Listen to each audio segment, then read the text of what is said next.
अब तो हम थोड़ी सी जगह को भी प्लेन से ट्रेन से कवर कर सकते हैं। हम बहुत पढ़ लिख गए, हम बहुत एजुकेटेड हो गए। आज हर ही घर के अंदर एक डॉक्टर एक वकील तो मिलेगा ही। लेकिन आप सच मायनों में पूछें कि हम क्या इतने आगे बढ़ गए कि पीछे हट गए? सत्यता तो ये है कि आज हमारे पास हर एक के पास मोबाइल है।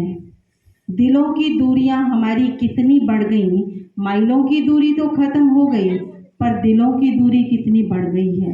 और यही कारण हो गया कि वो पाश्चात्य देश का हमारे देश पर प्रभाव पड़ा, जिसको धीरे धीरे करते करते हमने जिन कुरीति, जो सबसे बड़ी कुरीति थी कि किसी को भी अगर हम स्मोकिंग करते हुए, ड्रिंक करते हुए कहते थे तो वो एक सभ्य परिवार नहीं माना जाता था, वो एक सभ्य समाज का सदस्य नहीं माना जाता था। लेकिन आज क्या हो गया? आज हम समझते हैं जिसको ये सब कुछ नहीं करना आता है वो इंसान नहीं है, उसको जीना नहीं आता है। अगर हम किसी पार्टी में गए, वहाँ पर अगर कोई ड्रिंकिंग स्मोकिंग का ये काम नहीं है तो इस साथ को तो जीना ही नहीं आता। ये तो फीका खाना खिला रहे हैं। कैसी बन गई हमारी नीति, कैसे बन गए हमारे रीति रिवाज।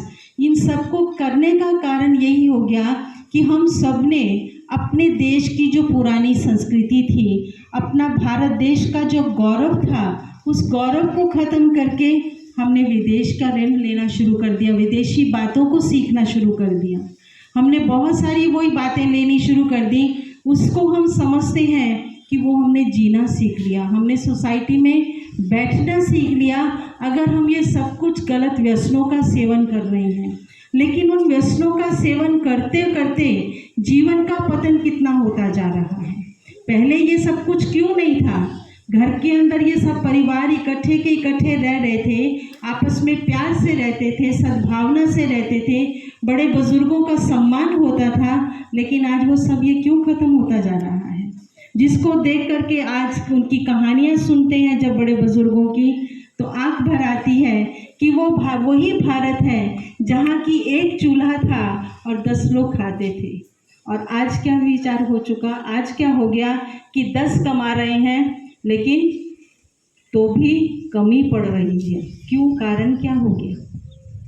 क्योंकि हर एक कोई हमने समझा कि हमें स्वतंत्रता से जीना है, लेकिन ये स्वतंत्रता नहीं है सच्चे मायनों में, इसको स्वच्छंदता कहेंगे, जिसके लिए हमारा कोई हमारे ऊपर जवाबदार नहीं, हमें कोई पकड़ने वाला नहीं, हमारी कोई लगाम ना पकड़े तो उसको क्या कहा जाएगा? अगर कोई बेलगाम चलता रहे तो उसको क्या कहा जाता है? कहा जाता है ना, बेलगाम घोड़ा है, इसको तो पकड़ना बहुत मुश्किल है। तो सत्यता में आप देखिए हमारा समाज कहाँ पहुँच गया। आज हम शिक्षा तो ले रहे हैं, बहुत अच्छी अच्छी एजुकेशन ले रहे हैं, बहुत बड़ी बड़ी डिग्रियां हासिल कर रहे हैं, लेकिन उन डिग्रियों को लेकर के जो हमारे जीवन का चरित्र है वो चरित्र कहाँ पहुँच गया? जीवन में पढ़ाई है लेकिन पढ़ाई में चरित्र नहीं है। परिवार है लेकिन परिवार में आपसी प्यार नहीं है, बड़ों का सम्मान नहीं है। और उसके बाद आप देखेंगे आज एक लड़की की शादी करनी है, वो माँ बाप के लिए कितनी मुसीबत खड़ी हो जाती है। उसका कारण क्या हो गया कि दहेज प्रथा, कितनी सारी कुप्रथाएं हमारे समाज के अंदर ये बढ़ती जा रही हैं, पनपती जा रही हैं, जिसके कारण से कहेंगे वो समाज जो कभी इतना ऊंचा था, वो भारत देश जो कभी इतना ऊंचा था, वो भारत देश का पतन करने का कारण कोई पशु नहीं है, लेकिन वो मनुष्य ही है जो कि समाज का पतन करता जा रहा है। इसीलिए कहा जाता है मानव जगत की इकाई है। मानव सुधरा तो जगत सुधरा और मानव बिगड़ा तो जगत बिगड़ा।